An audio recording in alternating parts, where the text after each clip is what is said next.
Hi, I'm a kid living in the 90s and I just bought this brand new Nintendo console and, well, let's see how it looks and plays. Man, I can't wait to play my games on the go finally. And, this looks absolutely awful. This is terrible. I hate this. The first console Nintendo ever released was the Color TV game. It was a console released back in the 70s and it was, well, very simple. It was the first console ever made by Nintendo. I mean, go figure, it's not gonna be an amazing thing. Man, this Color TV game, it's honestly kind of ass. How are we gonna get into this video game market? I mean, this is a brand new market and there's clearly a lot of money to be made out of it. I got it! Italians! And so Nintendo decided to make their first console that most people call their first console, but is not actually their first console. The NES. The NES is a very simple console by a very simple time. It had a cartridge slot that you could change out cartridges for, and at the time, video games were seen to be something that was dying. Man, these video games, they were pretty cool, but ever since I bought that E.T. game, well, I've been suicidal. I ain't doing that again. Back in the early days of video gaming, Atari was the mastermind behind games. However, they were also the mastermind behind bloatware. Yeah, bloatware, that thing that you hate on your PC today, well, that was a thing back in the 90s and 80s as well, and, well, when it was back then, it was, well, more of a choice to buy it. Do I want to buy this clearly good game, or this other game that looks good, but very well could end up being one of the worst things I've ever experienced? Worth a shot. Okay, I think that's the last bit of bleach in my eye. The video game market would almost completely die when Atari released E.T. E.T. at the time was an incredibly popular movie, and movie-to-game adaptations were beginning to take the market by storm. E.T., however, was well renowned for being absolutely god-awful. You did not want to buy this game, and a lot of people were thinking, wow, why would I buy this? These games all seem to be pretty much just bloatware, and this is awful. None of them look like the covers, and God, I'm not buying any games anymore. And Atari single-handedly caused the entire video game market to completely collapse in on itself. And it would have stayed dead, a fad, just like most things from the 70s and the 80s. However, Nintendo, they came in as the hero in shining armor, and, well, they saved the entire market with the Nintendo Entertainment System. This, like every other Nintendo console after it, apart from the Wii and Wii U, took cartridges. And it had interchangeable games, just like any other console before it as well, like the Atari that had failed. However, where Nintendo was different is they made one crucial difference to their marketing and their games. Number one, they marketed their games just as they look. If you looked at the game cover of Super Mario Bros., you knew exactly what it was going to look like. You weren't being misled by these insane, colorful drawings, only to have this. This is why I have trust issues. No, Nintendo made sure that when you bought a game, you knew exactly what you were in for. Well, it looks like shit on the title, so it probably plays like shit, so at the very least they're not trying to mislead me. Well, I can appreciate integrity. But the second thing about Nintendo's games is they weren't absolutely god-awful. Nintendo games on the NES were actually somewhat good. They were somewhat playable. This is a complete difference from Atari games, which, well, at their best were Pong, and at their worst were... You know, Atari really does make me question my faith in everything.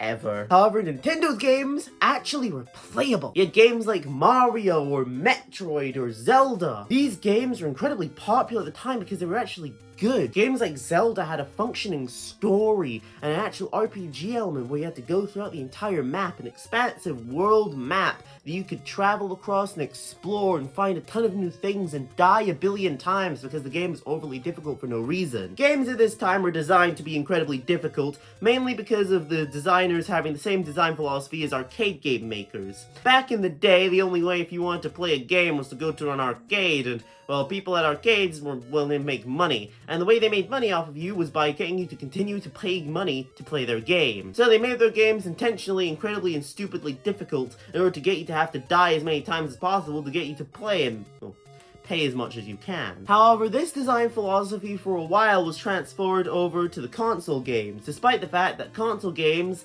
well, you buy once and it was done. It was a one and done deal. Once you bought the console game, you weren't going to give the manufacturer any more money. You want more? For Duck Hunt?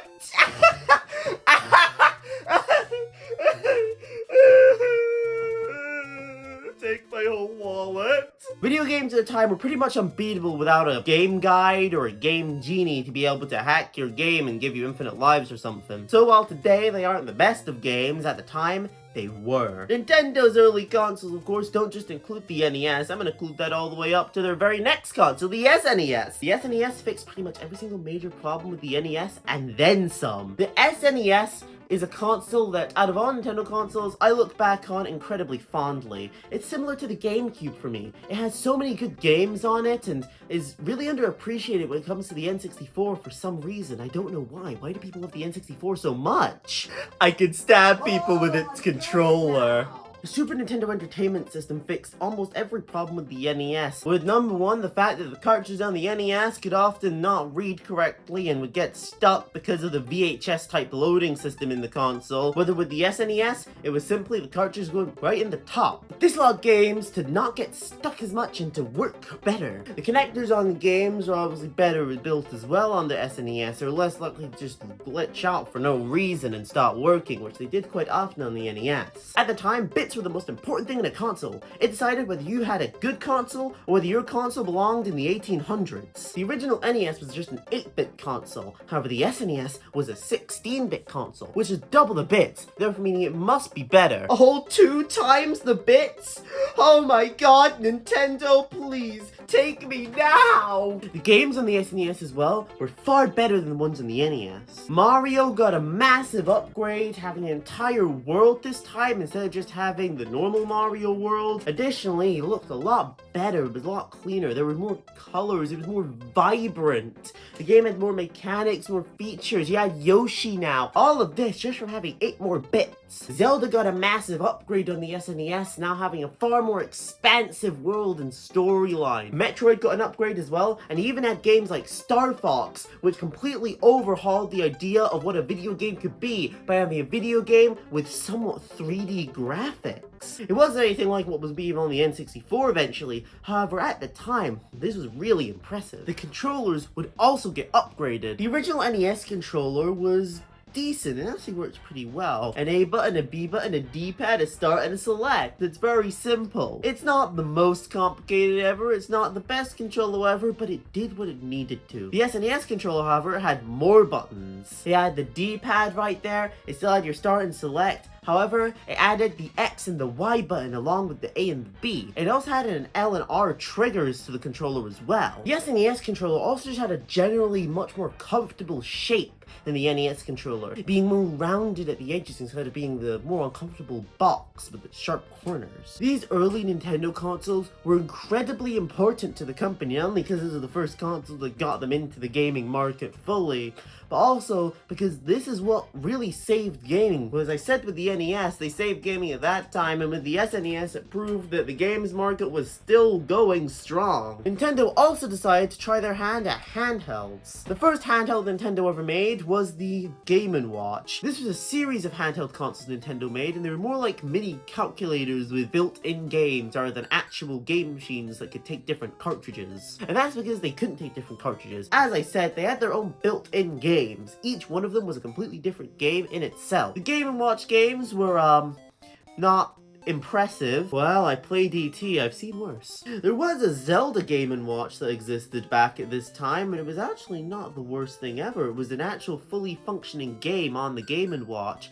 rather than the calculator style games like the previous ones. However, Nintendo truly got into the handheld gaming market with this. The original Nintendo Game Boy. Now this thing had a couple variations. It had the Game Boy Pocket, the Game Boy Color, then eventually in 2001 got its sequel with the Game Boy Advance. However, this original console has still stood the test of time. It really hasn't. The games on here really aren't that good. One of these versions is incredibly meaty. They're okay to hold, but they're not amazing, and they have these relatively large game cartridges. Famously, Game Boys did not have backlit screens, so if you wanted to see what you were doing, you either had to be in a generally well-lit area in daylight or under a lamp, or you had to buy one of those worm light things and then shine it over your Game Boy screen. However, you were far more likely to see someone with something like this instead. The Game Boy Pocket, as I mentioned earlier, was also a Game Boy, but it was pretty much the same as the original one. The screen was slightly bigger, however, a little bit easier to see. It wasn't backlit, but still easier,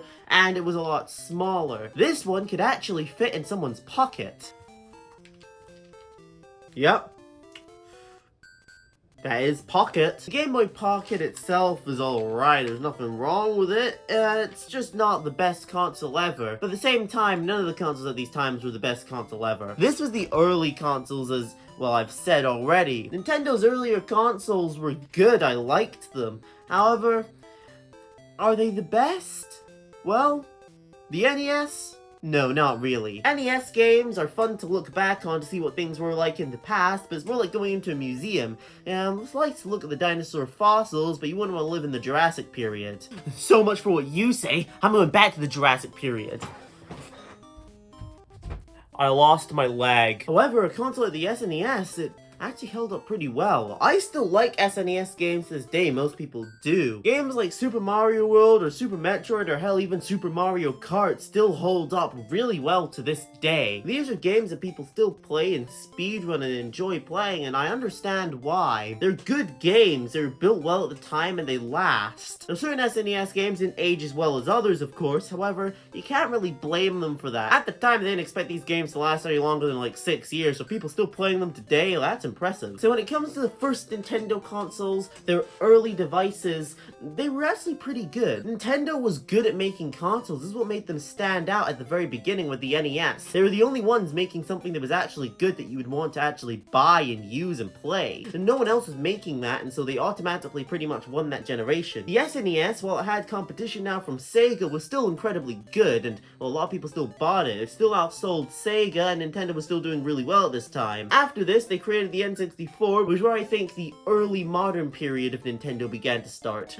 The N64 and the GameCube really solidified Nintendo's early modern stance. However, these really early consoles from the beginning of the company's history were, well, they were actually pretty good. The NES was amazing for its time, and the SNES still holds up today. So, the final verdict on the first Nintendo consoles ever, the earliest devices made for gaming by the company that everyone knows is made games for gaming?